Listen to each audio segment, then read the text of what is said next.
आऊज़ु बिल्लाहि मिनश शैतानिर रजीम बिस्मिल्लाहिर रहमानिर रहीम रब्बि इश्रह ली सदरी व यस्सिर ली अमरी वहलुल उक़दतम मिन लिसानी यफ़क़हू क़ौली रब्बि ज़िदनी इल्मा।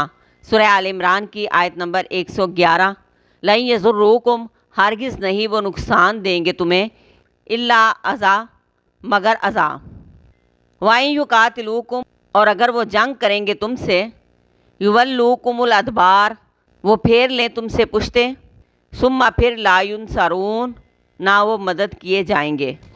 अहले किताब के जो लोग अल्लाह की नाफरमानी पर डटे हुए हैं वो मुसलमानों का कुछ भी नुकसान नहीं कर सकते, क्योंकि जो शख्स अल्लाह का नाफरमान और सरकश हो वो अंदर से खोखला होता है, बुज़दिल होता है।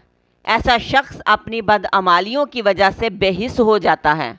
ऐसे लोग सिर्फ ज़बानी कलामी, बहस व मुबाहसा और गलत किस्म के मंसूबे ही बना सकते हैं, लेकिन इससे आगे वो कुछ कर ही नहीं सकते, क्योंकि ऐसे लोग दुनिया के और दुनिया के माल के, दुनिया की शोहरत और इज़्ज़त के ख्वाहिशमंद होते हैं। ऐसे लोगों को तो अपनी जान और माल और शोहरत की बड़ी फ़िक्र होती है। ऐसे लोग मुसलमानों के ख़िलाफ़ हथियार नहीं उठा सकते, सिर्फ ज़बानी कलामी साजिशें ही कर सकते हैं। मदीना में यहूद बहुत मालदार थे, जंगजू और असले वाले और बड़े बड़े किलों वाले थे, लेकिन उनमें ईमान की कमी थी।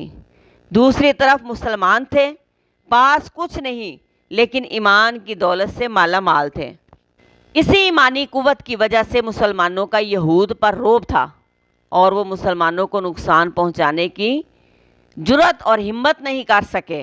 मुसलमानों से कहा गया कि तुम इनके मालो दौलत और किलों से डरो नहीं, ये लोग अंदर से खोखले हैं, ये तुम्हारा कुछ भी नहीं बिगाड़ सकते सिवाय साजिशों के और ज़ुबानी कलामी बातों के। और अगर कोई ऐसा मौका आया कि तुम्हें इनसे जंग करना पड़ी तो ये इतने बुज़दिल हैं कि पीठ फेर कर भाग जाएंगे, और ऐसे लोग मदद न दिए जाएंगे, क्योंकि नाफरमानों के साथ अल्लाह की मदद नहीं होती।